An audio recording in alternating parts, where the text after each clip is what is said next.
Hey, welcome. My name is Ajay and you are watching my Utopia.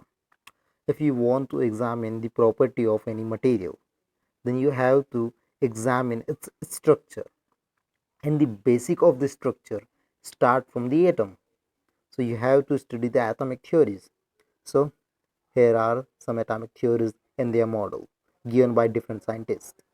First model, Dalton's atomic model. According to this model, material is made up of very tiny particles called as atom, which are indivisible structure.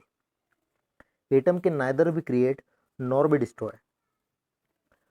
All the atoms of a particular element are identical in all respects, including mass and physical properties, whereas the atom of the different element differ in their properties. Fourth point is compound are formed when atoms of different element combined in a fixed ratio. Fourth point is also known as law of chemical composition.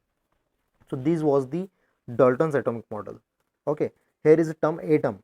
Atom is actually Latin word derived from Latin language a plus tom. Okay, a means not and tom means cut. Hence atom is something which cannot be further cut.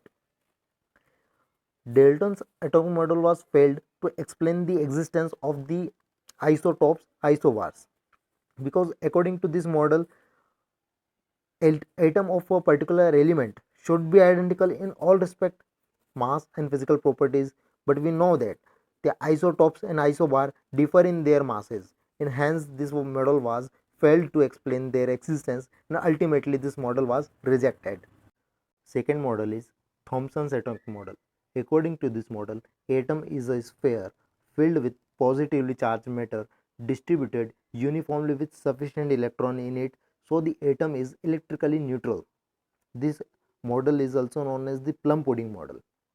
We can visualize this model in the picture. The red part of the watermelon can be assumed as the electron, and the red part of the watermelon can be assumed as the positively charged particle. So this was the basic assumption of the Thomson's atomic model.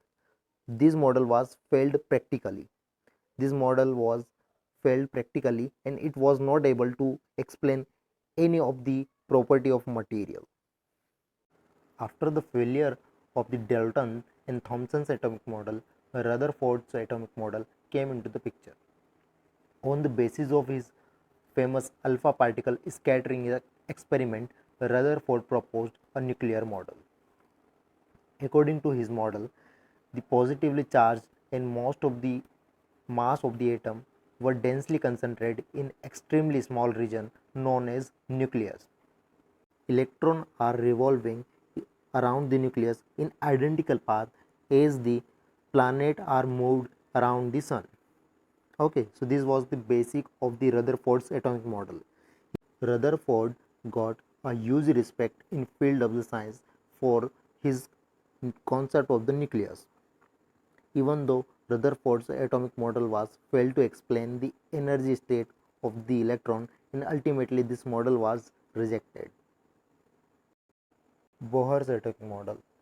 Bohr made following assumptions. First one, atom consists of nucleus which contain proton and neutron. Hence, most of the mass is concentrated into a nucleus.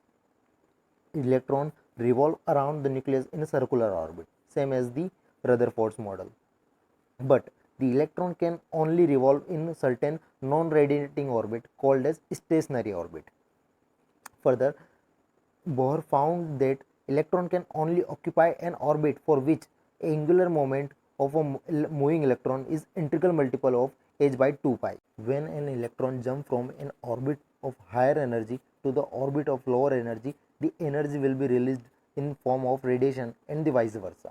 The amount of the energy released or absorbed is the difference of the energy between these two orbits.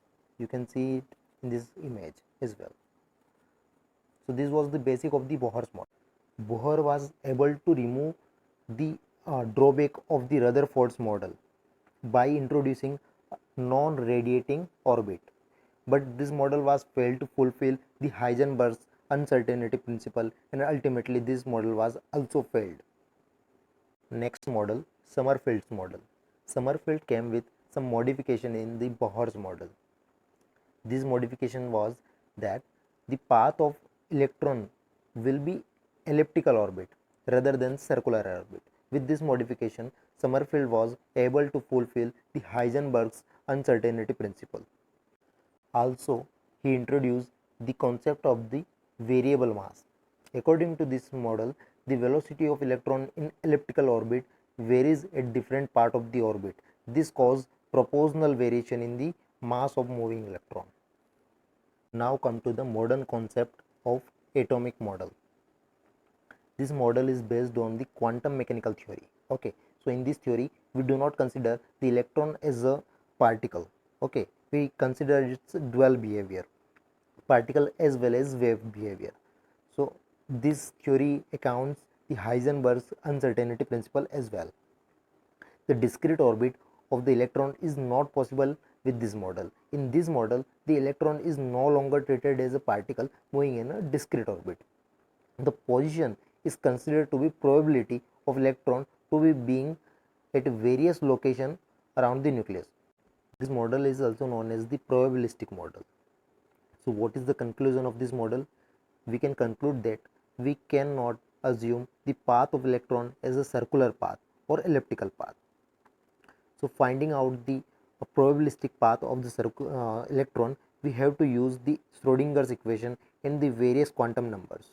So I hope you like this video.